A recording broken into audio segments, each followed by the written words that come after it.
Well, good afternoon, everybody. I'm Derek Melleby, Director of CPYU's College Transition Initiative, and we are excited to have you here with us today.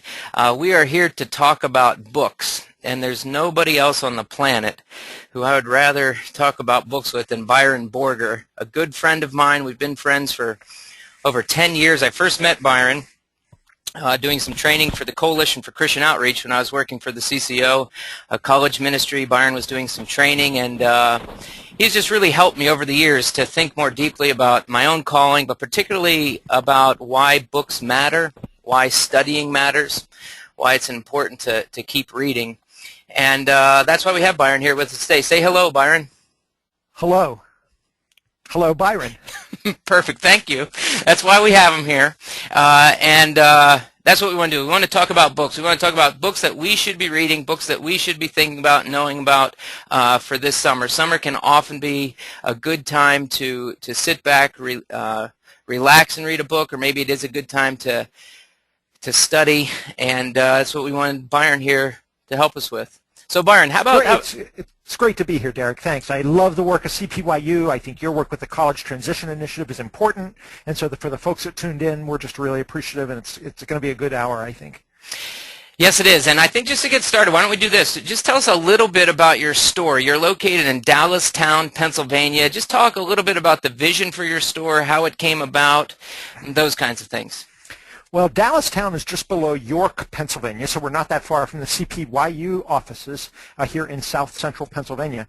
As you mentioned, Beth and I used to work for the Coalition for Christian Outreach, which is a campus ministry headquartered out in Pittsburgh, and that was in the 70s. One of the things we did when we were in campus ministry was we helped college students relate their faith to their major, thinking Christianly about their sense of call into the arts or the sciences, business or education, psychology or engineering.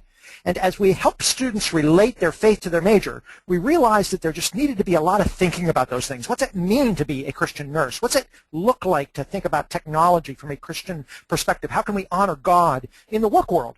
And so we put together in those years a conference that still goes on, and your followers will know, Derek, that you've been the MC of it for a couple of years, Jubilee out in Pittsburgh. I was on the original committee that helped create this college student conference with about 2,000 or 3,000 students thinking Christianly about the arts and sciences. Well, in those days, in the 70s and early 80s, we realized that there wasn't a really good bookstore around, at least certainly not in central Pennsylvania, that had sort of as its emphasis this desire to serve the Lordship of Christ across all areas of life and equip people to be agents of cultural renewal, of reformation in their work world, in their neighborhoods, in their families. You know, a lot of Christian bookstores, it seems, Derek, and I don't mean to be critical of anybody, but it seems that some bookstores, you know, they're sort of personal, they have inspirational things, they like to focus on the family, you know, as well they should, but it's sort of a limited scope of what a Christian bookstore is. So they've got great books, but in a very limited scope. Then there's other bookstores like a Barnes & Noble or something that are as broad as life, science and technology and gender studies and urban affairs, but yet they have secular and weird ideas in them sometimes. And so we try to sort of do a bookstore that would be as wide as life and that would really try to help people, just like that Jubilee conference that we helped create in the 70s, that would honor the Lordship of Christ and help us develop sort of common grace ideas for the common good, that in every area of life we can make the world a better place. We can bloom where we're planted if we learn to think Christianly by reading deeply in every zone of life. So we created this bookstore, and people told us, I don't know if it's really true, but people tell us that it's a rare thing to find a Christian bookstore that has books on architecture or race relations, you know, and all different sorts of stuff on science and culture making and film studies and so forth.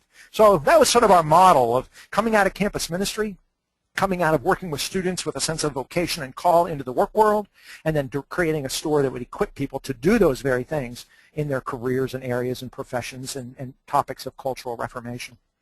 Yeah, it really is an amazing place, and just this past year you celebrated 30 years of being in business, which I think is just an amazing thing for any small business, any business really.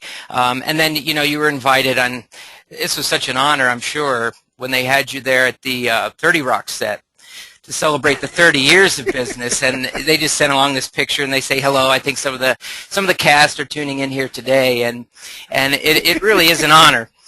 Thank you very much, Derek. I should have known there would be some tomfoolery here. Yeah, the 30 Rock set. Yep, they were right there in Dallastown, Pennsylvania. We are a small town and a fairly ordinary bookstore. When you walk in, it doesn't seem all that sophisticated. So I don't want to put on airs and act like we're like this great intellectual place. I mean, we do have some pretty great books because publishers and authors are doing really good books. But the question remains, how can a small bookstore help people relate faith and ordinary life, connect Sunday and Monday, learn to love learning for the sake of the kingdom? And you know, we have books that just sit on the shelves because people in our small town don't necessarily realize their importance. Yeah. So I appreciate opportunities to get out and talk about it and say why we do what we do. People walk in the store already, and you've heard me say this because it's absolutely true. We've had people walk in the store and they see books on you know, technology or environmental studies or, you know, urban affairs or film, and they look around and they say, oh, we thought this was supposed to be a Christian bookstore. Yeah. You know, as if like a Christian bookstore wouldn't have books on film or technology. You know, that shows we're not a real Christian bookstore. So sometimes we kind of wonder what we are and how we can nurture a community of readers that care about these kind of books. And I know it is a small bookstore in a small town, but it is really an amazing place. And I take people there. Anybody that visits me, that's one of my favorite place to take people, and they're never disappointed. So if you're ever in the area, please do try to make a trip to Hearts and Minds. The other thing, I was thinking about this store this morning, and just when I was doing college ministry and walking with students, you know, each day, trying to help them be more faithful to Jesus during the college years, and as they're reflecting on what faithfulness looks like in daily life, but especially in what they're studying and their future vocations. You know, I've often said this, and I mean it, it would be hard to do that kind of work if Hearts and Minds didn't exist.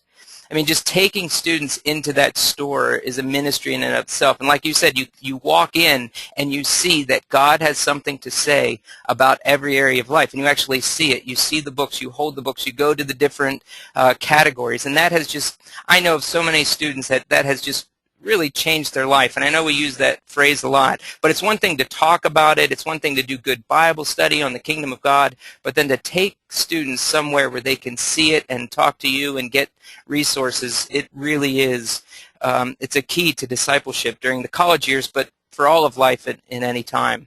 So we really appreciate it. Well, we are grateful for you saying that, and I remember, Derek, of you bringing students to our store and the impact that some of those students had on us as we became friends, and we resourced them with books for papers they were writing and stuff. You tell some of those stories in your own book. So yeah, it's been an exciting thing. We work with other campus ministries too. I mean, I'm on associate staff at the CCO, but you know, people from InterVarsity and Crew and you know RUF and other agencies like that have consulted with us sometimes. We sell books at conferences and so forth off-site, often at campus ministry organizations or professional organizations. We work with Christian lawyers and Christian artists. I've been to the event on science, the Redeemer Presbyterian event on work in the work world in Manhattan. So it is kind of fun to find these specialized folks that do uniquely Christian thinking about different sides of life and how they need books for their particular ministries. Yeah, and the store is a physical store. You can go there. There's also, you know, big part of your business is ordering online and by phone. And there's I've heard other ways you can order books online. I don't even know the names of the places, but you do a great online business. I love getting a book from Hearts and Minds. It comes packaged so perfectly, and it's an exciting day when it arrives there at the house. So just know this, listeners, too, if this is the first time you've been exposed to Hearts and Minds, they have the store. They also do online orders and phone call orders and things as well. But then you do events, and you mentioned some of those events. Well, let me interrupt just a second, Derek. We have the book notes review that we do, which is sort of an extension of the online thing. You know, I do book reviews once or twice a week, and oftentimes lists of books and reviews of kind of the suggestions of reading widely. So I wanted people to know, even if they don't order from us, they can just learn about books by subscribing to the Hearts and Minds book notes. Yeah, so you have the store, you have online, and then you also go to so many events and set up these beautiful book displays. And here's an example of the Jubilee Conference. There he is.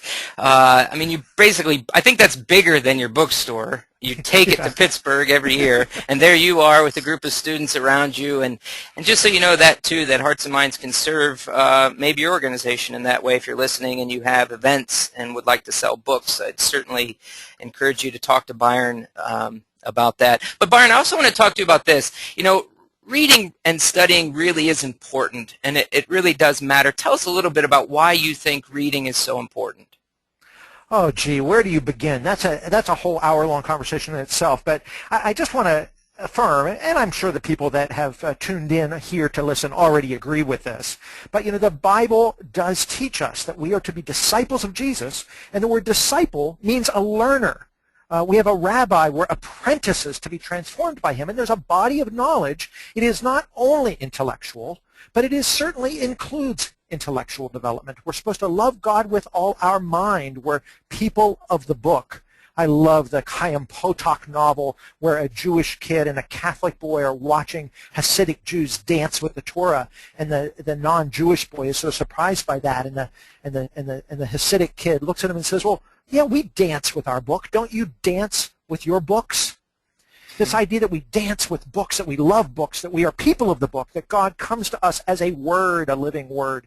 I mean, there's just this deep sort of resonance in the Bible when the Old Testament, during exile, they lose the scrolls and then they find them and they have a big celebration. It's sort of where we get the idea of Sunday school teachers. In Ezra, they bring people together to explain the law, and they put out tents and they stay up all night and they read the scrolls because they found the books. And, of course, then in the New Testament, you have Paul ordering books from young Timothy, even at the end of his life. He's writing letters saying, send me more manuscripts and scrolls. So to be lifelong learners is rooted clearly in the biblical narrative, that we are people who are learners, who want to read widely and grapple with what it is to mean to be faithful. And the best Christian traditions have always done that. A second way to talk about that, Derek, other than sort of the biblical piece, which we could talk about the mind of Christ and loving God with all your mind and taking the mind seriously, every thought captive, as it says, but also we could look at church history.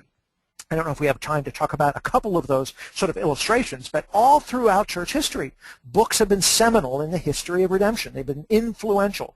I mean, from Augustine, Take Up and Read, to the famous story of St. Patrick. I'm sure some of your listeners have read How the Irish Saved Civilization, which is a long, wonderfully written story about Patrick, who was taken to Ireland as a slave. Of course, he escapes and goes back to the mainland of Europe, becomes a Christian, and then feels the call to go back to Ireland to share the gospel with his former captors. And if that isn't enough, he realizes they can't read. So he teaches them to read so that he can translate the scriptures and that's where you get the Book of Kells and these wonderfully illustrated, illuminated texts of Ireland, because they were so playful. The Irish take to things with great gusto. So they loved writing, and Patrick develops this literacy, and so the new wave of literacy is keeping the old books alive as they're copying them, as sort of the barbarians are burning everything back in Europe. And so in very many ways, the literacy ministry of Patrick and his fellow Irish monks end up saving great Western literature. Of course, the printing press is invented, and you got Luther and Calvin starting a school to teach people in Geneva. And then you have Wesley and those kind of guys. We talk about the Methodists, of Wesley. Of course, the method was like Oprah. It was a small group reading method. That's what they called them. It was a method of reading great Christian literature together and talking about them together. So even the Wesleyan revival is rooted in reading books together. Of course, one of the people that came out of that is the very famous William Wilberforce, whose books were transformed, lives were transformed by books. And in the midst of that Wilberforce fighting slavery, there's that famous guy named John Newton, who was a slave trader. And, he was converted away from slave trading and wrote that wonderful song, Amazing Grace. But that happened because he was reading, in the Wesleyan tradition, great Christian classics. So he was reading The Imitation of Christ. And so John Newton, who appears in the Amazing Grace movie a little bit, had his life transformed by the reading of a book. In future years, jumping ahead, you have guys like our hero, Abram Kuyper, who said every square inch of creation is claimed by Christ. But, of course, Kuyper's own story is that he was a fairly uninspired, hardly Christian pastor, didn't know what he believed, and an older woman in his congregation gave him a novel that transformed his life and rooted him then in Christian orthodoxy and radical faith. C.S. Lewis comes to mind, of how he had his mind baptized, his imagination, as he put it, his imagination baptized by reading a children's book by George MacDonald. And then later he reads a book on Jesus by Chesterton. And so in his own Surprised by Joy, he tells the story of how these books finally got him to the place. His conversations with Tolkien were influential as they talked about the role of language in the printed page and good storytelling. And then C.S. Lewis himself, his books end up in the hands of Chuck Colson, who was weeping in his driveway the night before he goes to jail after Watergate. And he was a scoundrel, he was. And he goes to jail, but he goes as a transformed man because he had read Mere Christianity by C.S. Lewis. So books have been important, and sorry to go on about all that, but we could spend all day just talking about the impact of books in people's lives. And in your own book, The Outrageous Idea of Academic Faithfulness, you tell some stories about guys that you worked with in students, men and women and students, that you brought into our store, and they picked up certain books in our own store and took them back to campus and wrote papers that made differences in their lives and in their journey. So we know from contemporary times and from old times, books make a difference in people's lives. I put it this way sometimes just to be simple. Readers become leaders. It's kind of a corny thing to say, but it's really true. If you talk to the greatest people you know, the best people in their fields, the wisest, smartest, most influential folks you know, in any given field, you find out they're readers. It just happens. Intuition and spiritual passion doesn't get us very far. We need deep wisdom, and that comes through great reading habits. Well, it is so true. Books can change our life, and we want to talk about those books. And one of the things there's so many books out there, and one of the things I've always loved about you and our conversations is you do help us know what the better books are, what the best books are in each category. So today, we jokingly said the top 10 books or so, but we knew it was going to be the top 10 categories or so, and each category may have 10 books here. We're going to go through them. And so if you're listening, you may want to get out a pen or pencil, jot these things down. Byron is offering all of these books at a 20% off discount, and you'll get a follow-up email about that. I'll give you all the information about how to do that. Also know this, I'm going to send you a document with this PowerPoint on it, so you'll be able to see all these slides, you'll be able to see the book covers and be reminded of our conversation. So just know that if I skip ahead to another book and you didn't get all the information down, hopefully tomorrow I'll be able to send that out to you. You'll get the PDF, and you'll be able to download this presentation. But let's get started. Will the 30 Rock picture be in there? I'll see what I can do about that. There might be some other surprises in there, so you'll definitely want to be sure to open it and look at all the slides. But here we go. It's summertime, a time to read, a time to study. The first category we came up with, Byron and I worked on this together, coming up with the categories, is memoirs and biography. And Byron, tell us a little bit about this book. I love reading memoirs. I think it's really, really an important thing to do because it is an example of someone, I like to say, narrating their lives. And those of us that do Christian ministry, whether you're a pastor or a youth worker or a leader or a parent, it is our job to help other people understand their lives and become self-aware. And that's what biographies and memoirs are, people telling their life story. So in a certain way, these are really, really important to hear how people articulate their own stories. That in itself, whether it's a good story or a bad one, whether it's an admirable person or not, just to hear how people make sense of their lives and make meaning out of their lives, a well-written memoir is worth its weight in gold. And this one that we just put up on the screen, you would say, Derek, is one of the books of the year. Rod Dreher wrote Crunchy Cons. He's a conservative Catholic guy and a great, great writer and a young journalist. And this is a story that you've got to have a box of Kleenex ready because his little sister, the Ruthie Lemming of the title, is diagnosed with cancer. And he's living in a big city. He's a cosmopolitan journalist. And he goes to this small town where she is cared for. And so it is very much about the death of his sister. But what it's really about is the people that cared for her in this small town. It's kind of a Wendell Berry sense of place. He had turned up his nose at the sort of conservative folk ways of a small town, and here he sees people rallying around his sister and the meaning of this place in Louisiana. It is an amazing, touching, sad, tragic, but yet vital and important story about caring about your town. Am I saying that well, do you think, Derek? You've read it, and you liked it a lot. Yeah, it's a powerful book. I've been waiting for this book for a long time because I'd learned about Rod's story, that because of what was going on with his sister, that he moved back into a small town and planned to stay there for a little while she was being cared for. But then after she died, she moved his whole family down there, and he had been talking about telling this story in the book, and these are the kinds of things that I care about and think about often. My wife and I have grown up in Mount Joy, Pennsylvania, a small town near here, and we've lived here our whole lives. And just to hear him talk about why those things are important, the relationships in his life. And there's a lot in there about faith and what it means to walk with God through some of life's most difficult challenges. It's a really difficult book to read, but it's very rewarding. I would say. The subtitle, if you can't see it on the screen there, is A Southern Girl, a Small Town, and the Secret of a Good Life. Next one is called Sober Mercies, How Love Caught Up with a Christian Drunk.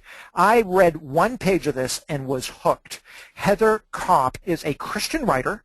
Her husband, David, is in Christian publishing, so I've seen their name around for years. And I had no idea that she was a rip-roaring drunk, embarrassed and shamed and living a double life, and has kids in college, and she'd call them and couldn't even remember because she was having blackouts that she had talked to her own children the day before, and finally realized that she's got to get treatment. The book is a great insight into the life of a person with drug or alcohol problems, and sadly it's a pervasive thing in our culture, so it would be a good glimpse, a good window into that world. But I really think that it is more than a book, and the blurbs in the back even say this too. It is more than just a book about alcoholism. It is a book about grace. It is a book kind of funny even in times, about a life being sort of redeemed and making sense of things and recovery. But it is more than just recovery from addictions, because aren't we all broken in various kind of ways? And so this compelling story helps us sort of see how we all need God's grace, and we all need to sort of move on with our lives. I think it's just a splendid, splendid book, really, really well written. It just sings, even though it is kind of sad in many, many ways. It's a good one. I recommend it a lot. It's published by a fairly new publishing house called Jericho Books. Summertime's a time when people like to read memoirs, and I want to offer one here that isn't real heavy. It is called To Stir a Movement, Life, Justice, and Major League Baseball. Jeremy Affeldt is a great ball player. He's known as a great pitcher. He's done some really stupid stuff in his career. He gets into an argument with one of his coaches that's right in front of all the New York sports journalists. He tells a no-holds-barred story of what it's like to be a professional athlete. And I just think those kind of stories are often fun, particularly for guys that like sports. It's a compelling story. What's interesting about this one, to me, Derek, is that guys like Scott McKnight and John Ortberg endorse it. A lot of sports biographies are really just aimed at people that are fans of an athlete, whether it's a ball player, football player, basketball player. This, you have major Christian leaders like Ortberg and McKnight saying everybody should read this because it shows the grace slowly taking root in his life. And one of the interesting things about Jeremy is his passion for baseball has also led him to develop a passion for social justice. And it's rare to find a sports biography that's also linked to things like fighting sexual trafficking and so forth. He was pretty self-tempered, self-centered, and hot-tempered, growing up. And now this passion for Christ has led him to become a pretty outspoken advocate against human trafficking and those kind of things. So that's neat to see, and I just think it's a nice read. And for those listening that know a little bit about CPYU's ministry, we have the Sexual Integrity Initiative run by Jason Soshanek, who's out in Washington State. And Jason is a very good friend of Jeremy's. And so really? Yeah, and so it's been interesting to hear a little bit about their friendship, and then, sexual integrity and the issues surrounding that are things that we care about here at CPYU, not only with the Sexual Integrity Initiative, but Walt Mueller works really closely with Compassion International to combat some of the sexual trafficking things as well. There's a blurb in the front of this by Mike Sweeney, who he's good friends with too, a great ball player, and he says, this guy's a great baseball player and so forth, but that's just the tip of the iceberg as to the man that he is. So I think he's a good guy, and he's working with you guys. That's pretty neat. Speaking of these kind of guys that are interested in making a difference and having a great degree of integrity and passion, this is truly one of the great little collections of biography of the year. Eric Metaxas wrote the famous book on Bonhoeffer. He's a funny guy. He's a passionate guy. He's a thoughtful guy, and he's a great writer. And this is 7 chapters about 7 different men, and the subtitle is The Secret to Their Greatness. And the secret to their greatness with each of them was their ability to be noble by doing the right thing, by taking a stand, by sacrificing. So you got guys like Wilberforce and Eric Liddell, the runner that wouldn't run on Sunday. You got Bonhoeffer. There is a great chapter in here on Jackie Robinson. You got Pope John Paul II, Charles Colson, George Washington. It's a really nice book, one of the very best. Highly recommend it. If you're a biographer a fan of biographies, it is hard not to talk about biographies of C.S. Lewis. There's a number of them, and I'm ready to go out on a limb here and say this may be the best biography yet done of C.S. Lewis. It is by Alistair McGrath. The subtitle is Eccentric Genius, Reluctant Prophet.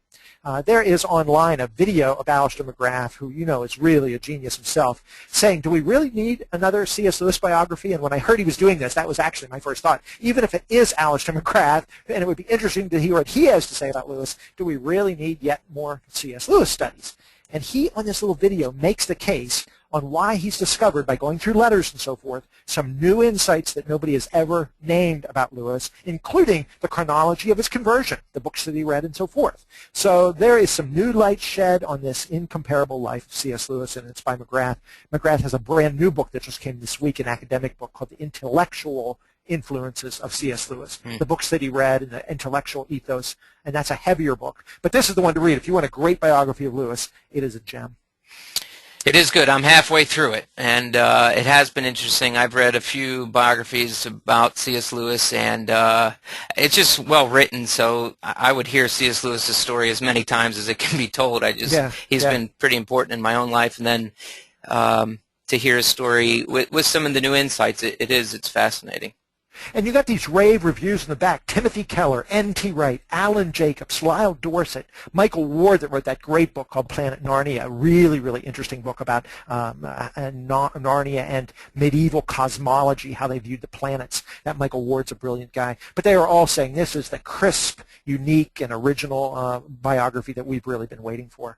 Hey, speaking of memoirs, let me give you one that's written by a woman. I think I didn't, well, one of these was, or two of these. One is about a woman, one was written by a woman. But I wanted to do another one that was specifically for women. And I read this before my wife did. As a man, I really enjoyed it. It is by Rebecca Lyons. And we don't know in the store whether to put this under memoir, because it is her telling of her story, but it is also trying to get at the question of vocation and calling and being free enough to trust God in order to fly, so to speak, this breathtaking journey, as she calls it, towards a life of meaning. Those of you that know our website, or probably CPYU's as well, we follow the work of the Q conferences, Gabe Lyon, cultural engagement stuff, and this is Gabe's wife, Rebecca. They were part of a close community in the South, and decided that Gabe was called to start this cultural transformation ministry in New York. And this is very much about her as a woman and mother. She has a special needs child, by the way, as a mother moving to Manhattan, feeling anxiety, developing depression, coping with even panic attacks, and how it is to kind of be a woman in a new city and trying to figure out, what is my place in all this? Gabe's place was pretty clear. He's the cultural former of Q and a rock star in the Christian world. But what do I do, she asks, as a mom? And this is her sort of navigating, moving to a new city, trying to figure out what she believed and what she was called to do, how to be a mom and more, and where to find the guts to sort of step out there in faith, to free fall, as she puts it. She develops some close friendships, and these other women help her through her own journey of discerning sort of the dark night of the soul for her in this city that just has all kind of pressures. Whether you live in a big town, whether you're a man or a woman, whether you're clear about your vocation or not, this is just a nice story about coping with difficulties and learning to trust God as you discern what you should do in life. So it's kind of a memoir. It's kind of her story, and it's sort of a book about women, particularly if you're married to famous husbands. Well, that completes memoirs and biography, the first category of the top 10 categories that we're going to talk about here today. And the next one is spiritual formation, and here's the first book in that category. Wow, spiritual formation is a huge topic in our bookstore. 30 years ago when we opened, we had a section on spirituality, Thomas Merton and Richard Foster, contemplative disciplines, Ignatius stuff, and we had people literally protesting our store. We had a protest vigil at our store because people thought we were somehow wrong to suggest that books about meditation or contemplation or spirituality, they thought it was like New Age or something, as we called it in those days. Well, everybody's come around now and realized that we need to be shaped in the ways of Christ, and that there's classic historic spiritual disciplines to do that: prayer and fasting and worship and solitude and journaling. So we have a huge section in our store on what we call spirituality or contemplative formation. But the books I want to mention here, and particularly this one to start with, is not really just about the disciplines or the practices of meditation and contemplation. This is, I think, one of the most profound books I have read in my life by one of the great teachers that I know down at Dallas Baptist University, Davy Noggle. And the book is called Reordered Love, Reordered Lives, Learning the Deep Meaning of Happiness. Have you read this, Derek? I have, and it is very good. It is a remarkable book. You know, Augustine was asked once, or quipped once, that if you want to know what somebody's really like, don't ask what they believe, but ask what they love. And so this idea, Jenny Smith picks it up in more recent books about loving and desiring the right things. And so Davy says we're called to love a lot of stuff. We're called to love our God, our neighbor, our town, our country. Sure, we love and care about a lot of things. But we have to get those priorities right. We have to reorder the disorderedness of our lives by loving the right things in the right ways. And when we learn to love the right stuff in the right ways, we will have developed the deepest hint of what it means to be a happy person made in God's image, in God's world, in a broken world. It is about the interior life, but it is not just about the practices of contemplation. It is a deeper, more profound book, not hard to read, and I think it is one of the best books I've ever read, certainly about happiness. This next one, too, is similar. It is not just about praying or fasting or worshiping. It is called Living into Focus. I know Walt here at CPYU and I were talking about this earlier just today. Art Boers is a Mennonite guy in Canada. I read everything that he's written. His first book is on praying the Lord's Prayer. He wrote one on hiking and finding discipleship through hiking. And this is a curious book. It's hard to explain, but let me try. There is a Catholic philosopher of technology that lives in Montana, happens to be really good friends with Eugene Peterson. His name is Albert Borgman. And we've carried Borgman's books in the store about postmodernism, about technology. And Borgman came up with this theory that there are certain things humans do. He calls them focal practices. Like we talk about the focal point, things that center you. And they're usually things you do literally with your body. Gardening and pottery and cooking, very human scale, local, specific deeds that we do, hiking, watching birds, that you have to learn the skills to do. And as you learn those skills, your body kind of develops the memory of doing them well, and they focus your life. Your life becomes grounded and has meaning and purpose because you've got this sort of not distracted, broad abstraction, but really you're doing life well at a local place. Well, Arthur Boers, the Mennonite spirituality writer, decides he's going to take Borgman's theories of local practice and apply it to Christian discipleship. It is called Living into Focus, Choosing What Matters in an Age of Distraction. The preface by Eugene Peterson is darn near worth the price of the book. There's blurbs in the back by Norman Wiersbe and Peterson, Borgman himself, a UCC writer named Lillian Daniel. All say this is just an essential book on spiritual formation and learning to live with focus. Walt said to me earlier today, he said, you know, this book could be a game changer for some of us. Yeah, he's a popularizer of Albert Borgman, which is something that needed to happen, I think. Yeah, Borgman's deep. Yeah. And this book it's not easy to explain. It's not simple what it's about, but it's very engaging. He just tells tons of practical stories. You know, we talk about practicing the presence of God, you know, serving God 24/7, being in his presence, coram deo. I mean, it's that kind of stuff. What's it mean to know that we're focused in living and that our discipleship makes sense doing commonplace stuff as people made in God's image as we live life well before God's face? I mean, it's kind of the spirituality of the ordinary, if you will. That's maybe how I would put it. There's another book that gets at that beautifully. It's by Richard Peace. Used to teach up at Gordon Conwell. It's called Noticing God. Isn't that a beautiful cover? I hope the people can see it well. Here's just some of the things it says on the front cover. Noticing God in mystical encounters, and some of us have those, in the ordinary, with the still small voice, in community, in creation, and more. We all want to be present to God. We want to hear God's voice. We want to be attentive to the role of the Spirit in our lives. How do we do that moment by moment, day by day, whether it's through the written word, whether it's through the church, or whether it's through ordinary stuff and the still small voice showing up in community? Noticing God by Richard Peace, really, really nice. In the spiritual formation category, one of my favorite writers is Ruth Haley Barton. We've had her to our store. She's a good friend of the CCO and of many of us, and she's written 3 or 4 books on spirituality, on spiritual disciplines and practices. She has one on solitude and silence. On this one, she kind of ramps all that up and says, you know, in many churches, we have folks who are on the boards. They're the leaders, the elders, whatever you call them, the session. And they are often chosen to be church leaders because they get jobs done. They know how to work well in the world. They're bankers and lawyers and activists of sorts, and they know how to be leaders. And then we say at the church level, let's seek God's will together instead of just voting with Robert's Rules of Order about a decision and having an argument and voting. Let's discern God's will. Everybody wants to do that, right?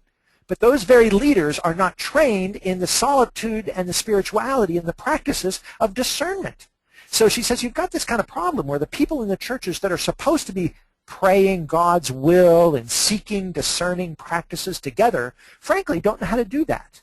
So this is an argument for churches sort of giving up decision-making in rather replacing it with spiritual discernment, but also realizing that many of us just don't know how to do that. So it's a guide to pursuing God's will by learning spiritual practices as leaders. I really think it's a gem of a book for any parachurch ministry, for organizations, for youth groups. I mean, anybody that's in a leadership group and is trying to make decisions, this guides you on how to doing that well. I know, Derek, you have a slide here that has a number of the books of one of our heroes, Dallas Willard. I sold you his most probably famous book a good number of years ago called The Divine Conspiracy, and you wrote back in those days that it was a game changer for you. Yeah. That's probably not the one to start with. It's heavy and big, and although Richard Foster says it's one of the most important books he's ever read in his life, it is not the one to start with. I think this one right here, Spirit of the Disciplines, understanding how God changes lives, is maybe the one to start with if you've not read any Dallas Willard. The late Dallas Willard just died. He was working on a book on knowing and epistemology, what it means to know things well. He's written on discipleship. He's written on transformation. That Renovation of the Heart is a really useful book. How does God renovate our hearts? There's even a youth version of that book that's pretty neat to youth with kids. We have a video in the store of Dallas. Dallas is a little bit dry and heavy, he was.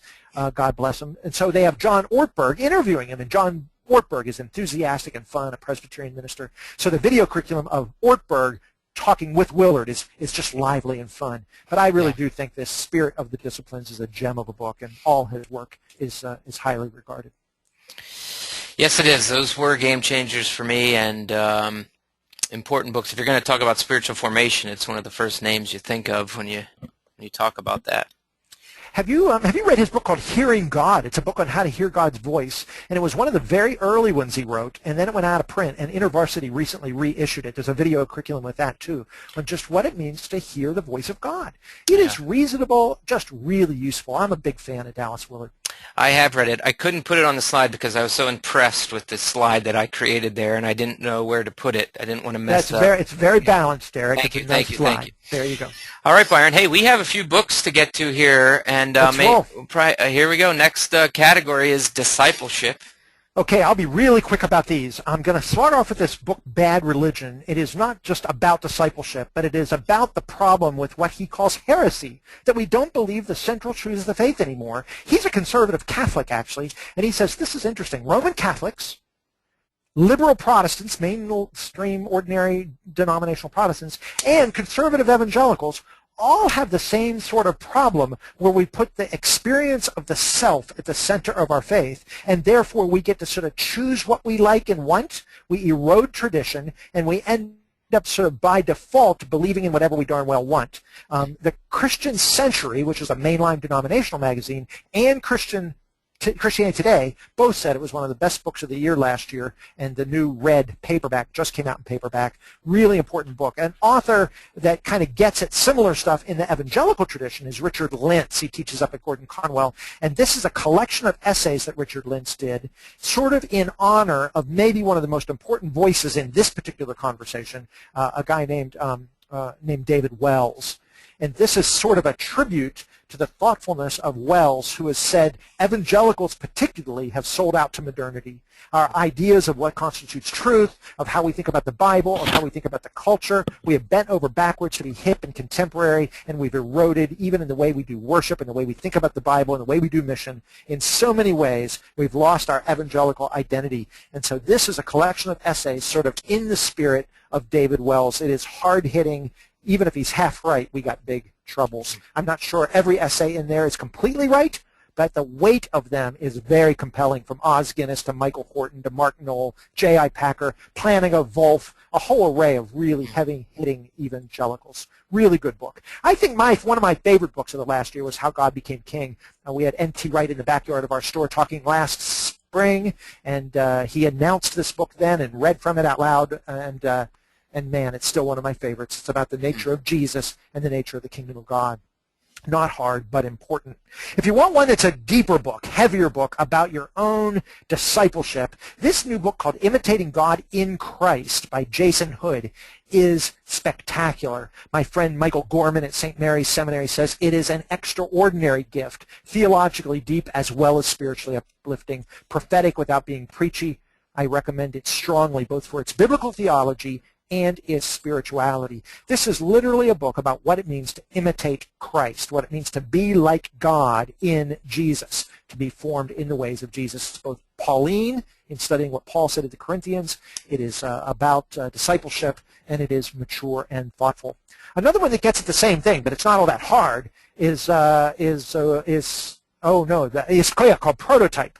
Jonathan Martin's kind of a megachurch guy from the South. I, to be honest, wasn't necessarily interested in reading this, and once I started, I couldn't put it down. The subtitle is What Happens When You Discover You're More Like Jesus Than You Think. And what he means by that is this ancient church idea from the early church that when we become a follower of Jesus, it does not make you less human, it makes you more human.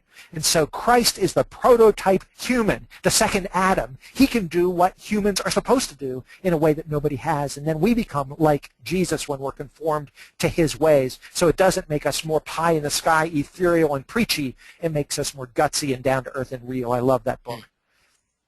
And a book that helps do that really well is by my friend Justin Nick Roberts. We are one of the only bookstores that have this at this point. It is CMYK, which are the colors of the printing press when you do color printing. And this is a book that is done out of a series of record albums. Singer-songwriter Justin Nick Roberts out of the Bay Area in San Francisco did a bunch of albums that were all based, every song, on a story of somebody he knew.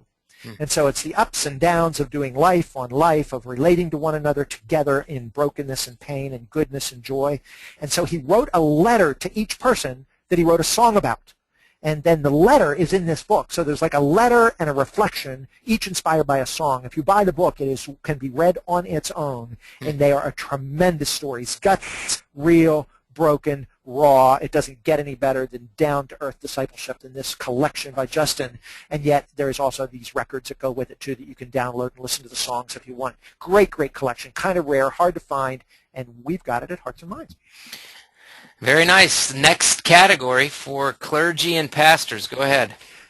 The Pastor by Eugene Peterson, enough said. It's the memoir of his story. Christianity Today said, to a church that needs true pastors, this is a subtle manifesto, and that's exactly what it is. It's his story. It's slow and gentle and kind and nothing glitzy, and he's the real deal. You know, Eugene orders books from us, and it's just remarkable to know him as a friend and a mentor, and this is his own story of becoming a pastor and a writer and doing the message and becoming a spiritual director. Sensing Jesus may be my favorite book on being a pastor that I have ever read. The subtitle is Life and Ministry as a Human Being. Zach Erskine, I think he is at a PCA church maybe out in the Midwest somewhere. It is one of the finest books of being a pastor I have ever read, and it is very much about the mundane stuff, the down-to-earth stuff, what it means to sense God's presence even in your humanness. You're beat up a lot in ministry. Those of you that are listening in that are in ministry know that. And this is a book, How to Sense God's Presence, even as you're an ordinary man or woman doing that kind of work. I mentioned getting beat up, and this is a handbook for battered leaders. I'm sorry to say it's an important book. Richard Mall helped to develop this guy. They were out at Fuller, Janice and Wesley Balda, both of them. And this is a study drawing both from Corinthians and from their work in the business world of how some leaders just get knocked out by their people all the time. It's a hard book, but it's also really important for some of us that are hurting. Hey, speaking of hurting, this book, Resilient Ministry, is spectacular. The subtitle is What Pastors Told Us About Surviving and Thriving. These three authors, one of them a pretty good friend, Donald Guthrie, did research, and it's a large amount of research they did, interviewing pastors, trying to identify what it is that allows pastors to be resilient. It is for pastors, but you know, just as a layperson myself, as a Christian leader, I found this remarkably helpful. If you're in any kind of ministry, this helps you figure out your pace of life, your emotional intelligence. Cultural differences became a big factor that they discovered in research. People that have a little bit of cross-cultural experience, even if you're in a monoculture church, being sensitive to the global differences of ethnicities is a value. Keeping your marriage strong, your family, that sort of stuff. Reading poetry. I mean, there's just remarkable stuff in here that tells you what the data says that resilient ministry is all about. I think it's a really useful tool and be a good thing to read this summer. Spiritual influence. I met Mel Lawrence just recently, and this is a book, just what it means to influence others, to be a spiritual influence in the lives of others. There's lots of other books like that. I just picked this one because I thought a summertime's a good time to sort of reflect on what really are we doing, not programmatically and not in terms of systems, but just how we shape the lives of others. I think it's a useful one. Now, there's also books like that, Derek, for youth leaders, which is the next category. And I just want to start off saying this book right here, heavy and thick, read it now because you won't have time when you get busy in the fall. Like this summer's a good time to dig in and read something substantial. Intergenerational Christian Formation, bringing the whole church together in ministry, community, and worship. It's a book arguing against niche marketing and segregating everybody out into their own worship services and stuff, and argues for intergenerational work. One of the books that have said that as well is this Almost Christian. Kenda Creasy-Dean looked at the Christian Smith research and sort of applied that. Oxford University Press. I suspect, I'm not sure of it, but I suspect this is the most talked about book in youth ministry of the last 10 years. I mean, Walt Mueller writes fabulous books, but let's face it, this book is sort of talked about everywhere you go. And so it's one that if you haven't read yet, you at least should. Whether you agree with all of it or not, and whether she's the only thing out there you should read, of course not. But this really is an important book, Almost Christian, where what the faith of our teenagers is telling the American church. Another book that's talked about all over the place is by our good friend David Kinnaman. Derek, you're talking to Kinnaman, quite often. And the book is called You Lost Me. Maybe I got them out of order from the slides here. No, I apologize. I don't know if I have a slide for it. Well, you're in it, so you ought to. And Walt's in it. You Lost Me is the research of why young kids are leaving the church in their 20s. You got the college transition era, and they've researched people who had been once a part of the church and now don't see themselves as part of the church anymore. And they said, we want to find out why. They documented 3 main sort of stories or narratives that people that have left the church or are drifting from the church and redefining their faith, what they say about it. And so this is the research of You Lost Me. And it includes then 50 things in the back that you can do in your church. And as you know, Derek, I don't have to tell you, you're in there and Walt is in there. So you guys are rock stars, ended up showing up in the back of this great book, You Lost Me. Really important if you're dealing with young adults. If you're working with high school kids as a youth pastor, you should know about this because your high school kids are going to grow up soon and be in the You Lost Me generation if you don't play your cards right. Another thing to read for the summer for youth leaders, these 4 right here. They're by Andrew Root. He's a Lutheran, teaches at Luther Seminary in youth ministry there. And these are called A Theological Journey Through Youth Ministry. And they are 4 novels. It's an ongoing mini-series of a youth worker in an ordinary church who's struggling to figure out the different voices in the church. The parents want him to do one thing. The pastor wants him to do something else. He goes to a youth specialty conferences and learns yet something else, reads a book. Like, it's confusing out there. And so this is your story, if you're a youth worker, written in the form of a novel, taking theology to youth ministry, unpacking the scriptures in youth ministry, taking the cross to youth ministry, there's a nice Lutheran theme, and unlocking the mission and eschatology of youth ministry. Man, it's just fun to read novels about doing ministry. So there you go. I think it'd be a fun thing to take to the beach, show off a little bit. They're cool covers, too. All right, if you're not a professional, let's talk about parents. Can we do that? These are books for parents. Christian Parenting Handbook. What a title. Like, who knew there wasn't a book with that title? This is brand new, written by friends of ours, Scott Taransky and Joanne Miller. Some of the best stuff I have seen. 50 heart-based strategies for all stages of your child's life. So whether you got a young kid or an older kid, there's something in here for you. It's the kind of thing you don't read cover to cover. You can dip into. They're short chapters that cover just about everything. Learning how to identify, character qualities that really address the problems in a grace-based way. I love it. Road to Redemption is kind of a memoir. I could have put it under memoir, and it's about a guy who had an affair, repented, got back with his wife, hard story in the first couple chapters, and then he's slowly rebuilding his family, and he realizes he has some work to do with his kids. And what they do is they take a road trip. They cross the country. Not all of us are able to do this, but I'm a sort of I like to read books about travel and travel log. This guy literally gets in their car and does a road trip all around the country and works with their family and gets their kids back on track again by traveling around the country. A Disconnected Family, a cross-country adventure, an amazing journey of healing and grace is the subtitle. Brad Mathias is the author. I think it's a fun read. Speaking of fun reads, The Secrets of the Happy Family. Derek, I had this in the store. I like Bruce Feiler. I've read his thing, Walking the Bible, and some of his other books. He's a good, funny, interesting, upbeat New York Times bestselling writer. He's Jewish. And I had it in the store, but I hadn't looked at it. And you told me that you thought it was really good. So I said, okay, if Derek likes it, I started reading it, and I wanted to put it on the list. It is so good. This guy takes research from business, from the military, from artists, like the best people at their field, inventors, software designers, and says, what did they have to offer that I could apply in my family? He read over 200 family and parenting books, and he says he was bored by almost all of them, that they were maudlin, self-help, formulaic, and then he started saying, I need help to get my family together. I'm going to look other places and take these other ideas and apply them to my family. The subtitle is Improve Your Mornings, Rethink Family Dinner, Fight Smarter, Go Out and Play More, and there's a whole lot of other stuff from sex to discipline to family meetings, you name it. He gives you the research and tells you how to do it. It is really, really funny. I mean, like he goes to Warren Buffett to find out how to like set his kids' allowance.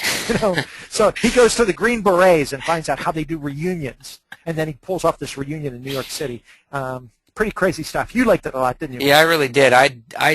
It's fun to read. He's a really good writer. At first, I wasn't sure it was the kind of book I would like. He takes business practices and tries to run his family like a business. I was a little skeptical of some of those things, but it really is good. He's an honest writer, and he's an enjoyable writer. Yeah. It's enjoyable. It is very good. Okay, next book. Habits of a Child's Heart. It takes Richard Foster's famous categories from Celebration of Discipline and applies them to raising children. So it's spiritual disciplines for parents teaching their children. Hey, if you're talking about parenting, you've got to know The Space Between, which is a slim little book by Dr. Walt Mueller. It's called A Parent's Guide to Teenage Development. It just looks at the neurological and emotional and social changes in adolescence, and we talk about tweens and pre-tweens and now teenagers and how teenagers change morally and spiritually. It's a great, slim little volume. I think it's one of the most popular ones here at CPYU, and I'm not saying it just because here I'm sitting in your offices. It's because it really is a useful tool that parents need. Most parents aren't going to read a heavy book on neurology and adolescent faith development that's 300 pages as a textbook.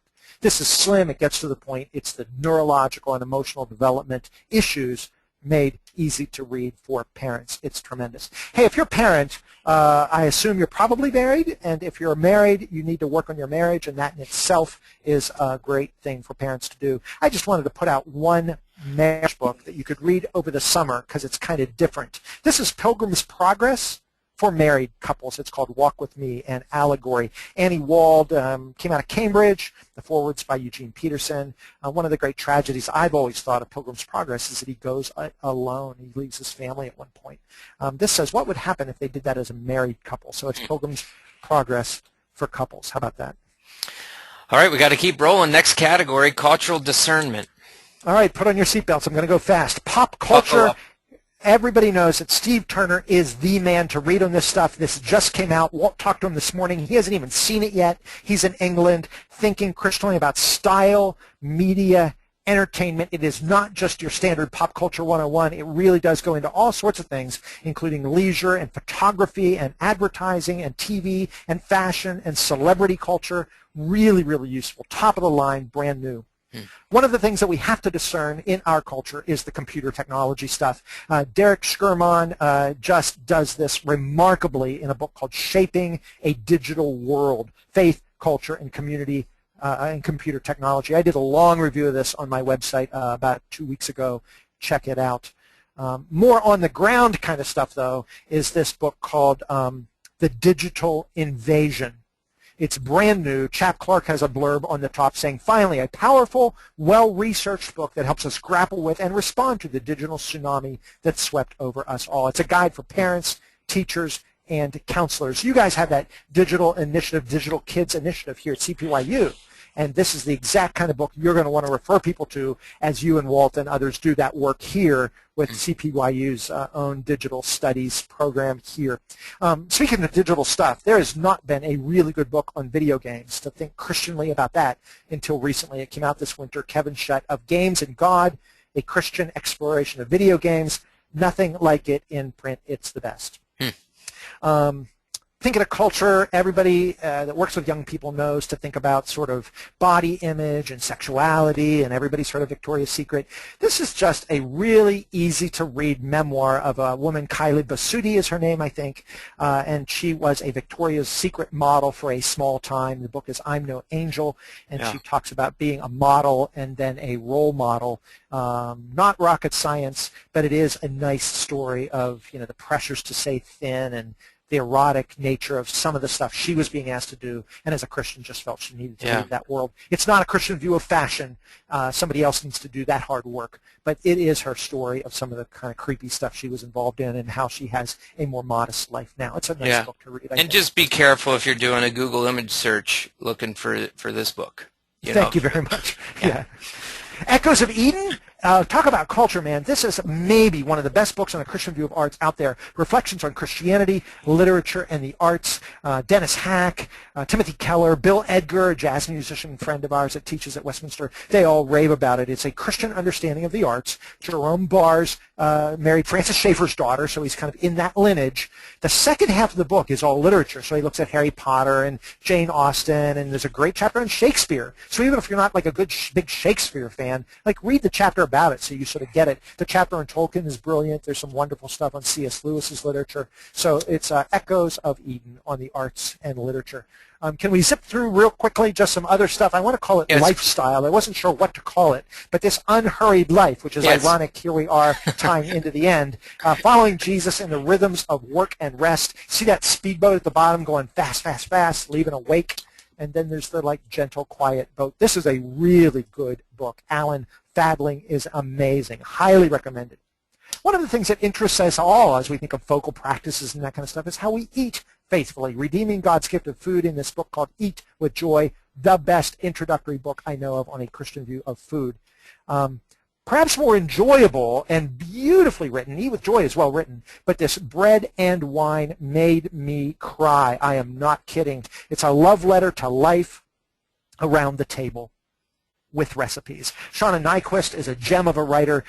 Cold Tangerines, Bittersweet, a memoirist, an essayist, Bill Hybels' daughter, and this is a collection of essays, everything from celiac disease to eaten desserts, wonderful essays on the beauty of bread and wine and food and laughter and table, and then there's recipes at the end of each chapter.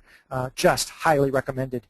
Our friend Jeff Schinnebarger wrote More or Less. It is a book about a simple lifestyle, but it's not really about saying no to stuff. It's about saying yes to all the extravagance of living generously. This book is spectacular about the stuff you can do when you're freed up from materialism and the American dream and start giving your talents away in creative initiatives to make the world a better place. This is a heck of a great book. Really, really good.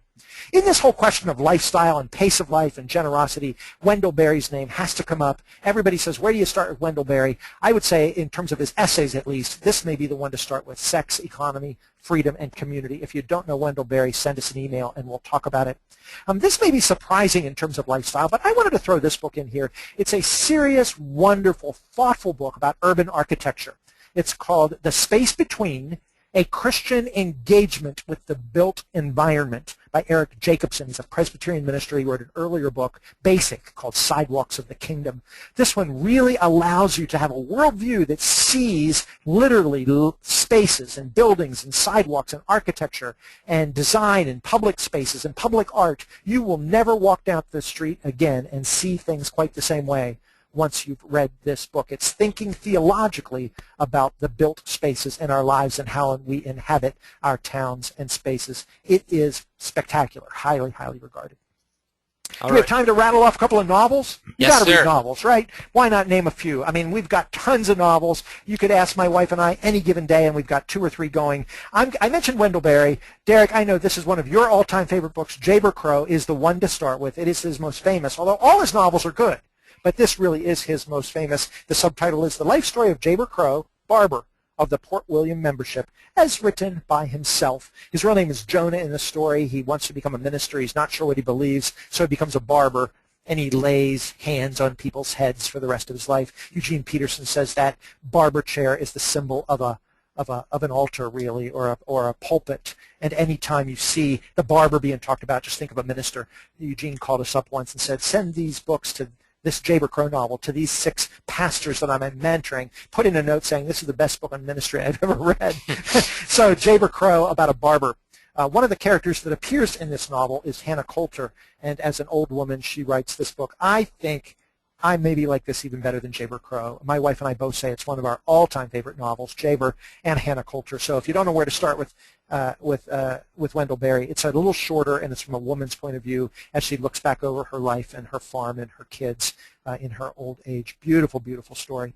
Hey, a book that I love is called Chasing Francis. It went out of print, and it came back out again with a new cover, Chasing Francis, A Pilgrim's Tale by Ian Morgan Crone. I discovered Crone because he wrote a book about his dad being a CIA agent, which he never knew. It's a true memoir, hilariously good, powerful book as a memoir. But then I realized he wrote a novel, and it is a novel about an Episcopal priest kind of at the end of his road in ministry. He's bored and burned out, and he decides he's going to go to Assisi and figure out what this St. Francis thing is. And he goes there, and of course his life is transformed, as you might guess. And so it is a book literally about Franciscan spirituality as a Protestant minister tries to encounter that in Assisi. That's only the beginning of the book, though, because then he comes back and says, I'm going to teach all my people in my church to live like Francis. And, well, you can imagine how that goes. So it's a life about Francis, and it's a life about a pastor trying to bring renewal to a church. Great, great novel. Here's a brand new novel, and nobody's thought of this yet. I can't believe it. Those of us that follow the Kennedy assassinations and that have read books on that knows that there is an alleged woman that had pictures, and she was the Babushka lady. Just Google her, and you'll find tons of conspiracy theories about the Babushka lady who probably had a camera, and that's probably agreed upon by everybody because we have the picture of her. In this novel, a person uncovers family secrets, a box after his mother died, and lo and behold, his mother was the Babushka lady, and the pictures she took are in this box. It's Frame 232, a Jason Hammond novel. You're not going to want to miss it if you like that kind of suspense sort of stuff.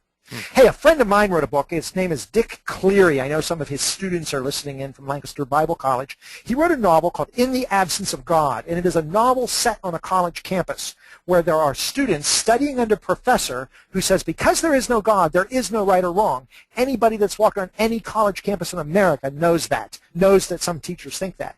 Other teachers are saying, no, there's right and wrong. Well, which one's right? And are there consequences to that? How do you know that? There are sports figures in the book. There's a romance in the book. And then there is a crime of vicious rape and murder going on the campus. And, of course, some people want to say that's wrong. But what about this professor that said there is no right or wrong? Can you live like that? Is everything permitted, as Dostoevsky said?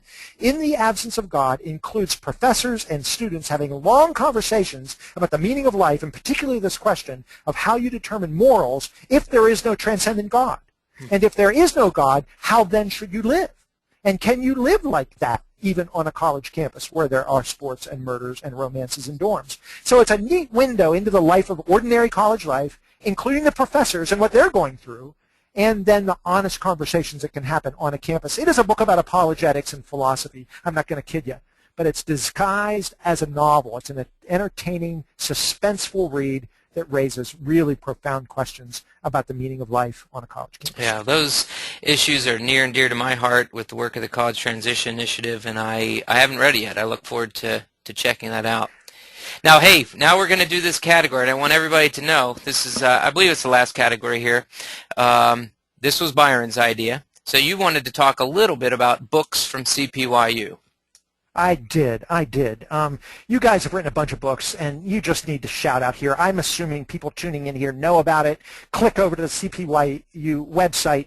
But Walt Mueller is known throughout the country as an expert on youth culture, and that's one of the expertises that you guys bring to the table, is helping youth workers and parents understand youth culture. This Youth Culture 101 still is a big seller. It is the kind of thing that parents and youth workers, even if you're a young youth worker and you think you understand this stuff because you grew up in it, I suspect reading about it will help you bring into clarity some of the vibes and the ethos going on in contemporary young people's lives. Youth Culture 101, must read. There's one that's a little more serious, and I love it. It is called Engaging the Soul of Youth Culture, Bridging the Teen Worldviews and Christian Truth. I mean, just a really profound analysis. Walt used to work for the CCO, and I started off talking about Jubilee and this wide-as-life vision of a Christian worldview. He brings that wide-as-life creation regained worldview that's contemporary into the life of ordinary kids and helps you understand where they're coming from. Must-read book for parents and young people that work with young people. Really, really good. And then out of that, of course, Derek, I'm not telling you anything new, but to the listeners, you said students then that grow up in those settings have to go off to college. But often, as the You Lost Me book points out, some of those books, some of those students fall off the radar. They give up their faith, they quit coming to church, they're nominal in their beliefs, or they're seduced by other ideologies on the college campus. So you're asking, how can that transition happen well? And in our conversations of that, and you and I have had long conversations about this, you created this little book, handsome, short, profound, called Make College Count, a faithful guide to life and learning. I believe if you are listening to this today, and you know anybody going off to college this fall, you have got to get this book in their hand. There are tons of books, if you go to a Christian bookstore, that have like devotionals for teens and little gift books so that they learn not to have sex on campus with strangers and don't have parties in the dorm room. You know, don't be like John Belushi in Animal House. Like, okay, we get that. You back up a question and ask, what are the primary questions people have to ask to make college a meaningful experience? And the research shows it, and your Christian worldview leads you to understand it, that there are key questions to ask that people need to grapple with if they're going to have a meaningful, sustainable faith in college. This is a great book to give out to kids going off to college. Yeah, or even just to give out 2 or 3 or 4 of them. You know, that's right. You can never be too safe for sure. But thank you for that. Next book. Buy a boatload. Well, then you go into the outrageous idea of academic faithfulness, some of which was written in our bookstore, I think, with the help of your colleague Donald Opitz. Don teaches out at Geneva College, is an eloquent speaker and writer. Don and Derek put this book together to do the stuff we first started out talking about, to think Christianly about all of life, to relate vocation and calling in a Christian worldview to the details of your academic life. There is no other book on the market that does this, and it's winsome and fun and interesting. I believe it is a must book for anybody in higher education. Some people are going to say, this sounds sort of deep, and it's not. It's fun. Other people are going to say, well, it sounds sort of obvious to be faithful to God in the classroom. Don't cheat. Well, yeah, but it's more than just not cheating. It's about thinking and imagining life from a Christian perspective in the classroom and connecting the dots between what God is doing in that discipline, art or science or business or technology or nursing or whatever. So this outrageous idea that some people think it's outrageous, that God cares about your classroom, what a great book. I wish there were more books like this, but you guys have the market cornered on the best book for being a college student, and I highly recommend it. And it's an honor to be here with you and Walt that do these great books that come out of CPYU. Well, thanks. And you wanted to do a bonus category. You're calling this Extra Innings. Hang with us, guys. We have maybe 2 or 3 more minutes. Go ahead. Some baseball games go long, and you're in extra innings, so you're getting your money's worth. I think the 2 most important books of the last 20 years maybe, except for yours, of course, is this set called Cultural Liturgies. There will probably be 3 volumes by the time it's all done, maybe more, by James K.A. Smith. Desiring the Kingdom, Worship, Worldview, and Cultural Formation came out 2 years ago, and then Imagining the Kingdom, How Worship Works. Serious and academic, philosophical, but trying to get at this idea, let me see if I can say it in about 15 seconds, that our conversations about a wide-as-life Christian worldview that helps us think and see and imagine Christianly about all of life happens not just in your head, but even in your embodied living day-to-day. In other words, we've got to get the idea of worldview out of the abstract and into our bodies, into our feet and our hands. And that happens, like Davy Noggle's book, Reordered Loves, when you love and desire the right thing. Jamie Smith says you learn to desire the kingdom of God through ritual. In other words, through worship. There is a relationship between work and worldview and worship. But the problem is we worship in the world when we put our hand over our heart at a ball game, when we walk into a mall that's designed to look like a cathedral, and it becomes a sacramental moment when we spend money. In other words, the American litanies and liturgies are really seducing us into sort of a false worship of the ways of the world. And then we go to church and we have these kind of thin liturgies that aren't thick and rich and meaningful. And so then we wonder why, our faith doesn't take hold in all of life. It's because we've been shaped by our desires, by other litanies and other liturgies and other value systems coming from the ways of the world. So to desire the kingdom is about taking worldview into the embodiment phase, kind of bringing it down to earth, but realizing that then you're up against the ideologies of the world and the liturgies and practice and habits and rituals of the marketplace. The second one says then, if you're going to do that then, once you desire the kingdom, if you're going to help people imagine it well, we've got to redo the way we do worship. Worship has to be a kingdom enterprise that's deeply liturgical and deeply meaningful so that it teaches us new habits of imagining the world from God's point of view. These books are heavy and thick and serious, and I think they're some of the most important things that's been written in the 30 years we've had our bookstore. They are challenging books and they're academic books, but I'll tell you, he does a great job of bringing you along, and he has sidebar stories and funny stuff, yeah, really clever stories on the side. Sometimes I find myself, if I can't quite get what he's trying to say, I'll skip ahead to one of those places where he explains it a little bit better, and then I'll go back and read it. And it's just, I think these books are really important. I'm still grappling with the difference that these books should make and how we think about how we do discipleship and spiritual formation, and I think they are game changers in a sense too. Well, Last Derek, one. Hey, here we go. It's been fun, man. I wanted to make sure we one? talked about this. Yeah, talk about this book. Oh, geez. It's a book about books. Yeah, a group of people were asked, what one book would you recommend? I forgot you were doing this, besides the Bible. And so they said, well, maybe we ought to ask somebody else. And let's ask Donald Miller and Phyllis Tickle and a couple people other got involved. And then they said, well, maybe they ought to ask Byron. He runs that bookstore. And so these guys, I didn't even know him, called me up and said, if you want to do one review of one book you're going to recommend. And so I looked at what they recommended. And I don't agree with all the books in here. And some of them I'm thinking, really? That's the book you'd recommend? But these are 100 book reviews of the top 100 books people should know about, besides the Bible, of course. The one that I chose was not in there, and it is one of my all-time favorite books. It is entitled The Call by Os Guinness. That's the one I review in there in a small one-page review. It's 100 book reviews, books about books, great summer reading, take it to the beach, dip in, and at least learn a little bit. I call it cheating. You at least learn a little bit about the lay of the land of various books that are out there, and you can make your top 10 list by going through those recommendations and seeing if any of them make sense to you.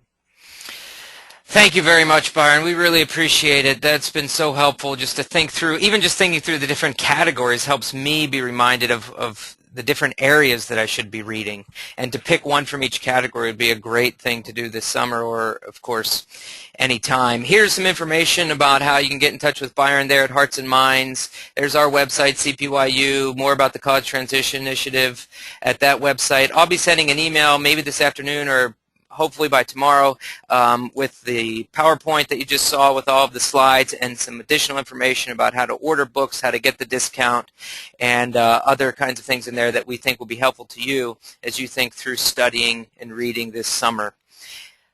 Anything else before we go, Byron? It is a real joy to talk about books anytime, but when I'm with guys like you here at the CPYU office, I am just thrilled. Thanks to the readers that hung in there with us, those that are listening in. We're really, really appreciative. I'm honored to share this stuff. Books are important. Readers become leaders. Read for the kingdom. Thank you, Byron, and we'll check in here another time. So long. Muted.